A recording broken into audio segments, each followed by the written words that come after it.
यो हो बिर्तामोड आँखा अस्पताल। विगत 7 वर्षदेखि मेरो दिन यही अस्पतालबाट सुरु हुने गर्छ। आज पनि हामी बिर्तामोडमा स्थित ग्रीनवुड स्कुलमा विद्यार्थीहरूको आँखा स्वास्थ्य स्क्रिनिङका लागि जाँदैछौँ। धेरै जसो बालबालिकाले आँखा सम्बन्धीको समस्या आफै बताउन सक्दैनन्, त्यसैले हामी स्कुलमै पुगेर स्क्रिनिङ गर्छौँ ताकि समस्या समयमै पत्ता लागोस्।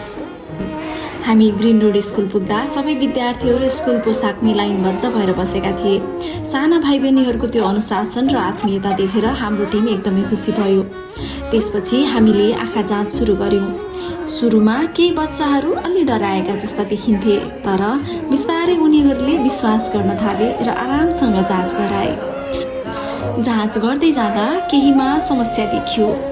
कुल 114 जना विद्यार्थी मध्ये हामीले 19 जना विद्यार्थीमा समस्या भेट्यौँ।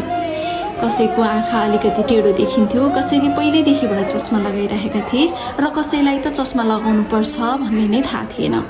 त्यस्ता विद्यार्थीहरूलाई हामीले बिर्तामोड आँखा अस्पतालमा निम्तो गर्यौँ। उहाँलाई थप जाँचका लागि बिर्तामोड आँखा अस्पतालमा सिफारिस गरिएको छ, जहाँ 15 दिनसम्म निःशुल्क टिकटको व्यवस्था गरिएको छ। समयमै आँखा जाँच र आवश्यक उपचारले बालबालिकाको दृष्टि सुरक्षित राख्न महत्त्वपूर्ण भूमिका खेल्छ। त्यसैले आफ्ना बालबालिकाको आँखाको स्वास्थ्यप्रति सचेत बनाऊ र समयमै जाँच गराऊ।